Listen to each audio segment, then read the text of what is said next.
இந்திய கம்யூனிஸ்ட் கட்சியின் தமிழ் மாநில செயலாளராக முத்தரசு தேர்வு செய்யப்பட்டுள்ளார். இந்திய கம்யூனிஸ்ட் கட்சியின் மாநில மாநாடு கோவையில் கடந்த 4 நாட்களாக நடந்தது. தற்போதைய மாநில செயலாளர் தா பாண்டியன் 9 ஆண்டுகளாக அந்த பதவியில் உள்ளதால் புதிய மாநில செயலாளர் தேர்வு செய்யப்படுவார் என அறிவிக்கப்பட்டது.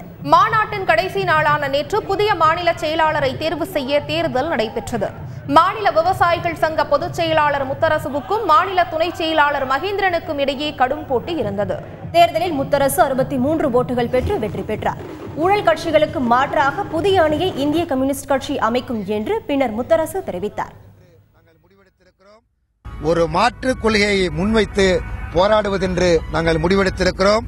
குறிப்பாக தமிழ்நாட்டில் காங்கிரஸ் அல்லாத, பாஜக அல்லாத, திராவிட கட்சிகள் திமுக அதிமுக அல்லாத ஒரு மாற்று அணியை உருவாக்குவதற்கான முயற்சியில் நாங்கள் ஈடுபடுகிறோம். குறிப்பாக இந்திய கம்யூனிஸ்ட் கட்சி, மார்க்சிஸ்ட் கட்சி மற்றும் இடதுசாரி கட்சிகளுடைய ஒற்றுமையை உருவாக்குவதற்கும் ஜனநாயக சக்திகளை இணைத்துக் கொண்டு மதவாத சக்திகளுக்கு எதிராக, முதலாளித்துவ கொள்கைகளுக்கு எதிராக ஒரு மாற்று கொள்கையை வைத்து போராடுவது என்ற ஒரு அரசியல் தீர்மானத்தை இந்த மாநாட்டில் நிறைவேற்றியிருக்கிறோம்.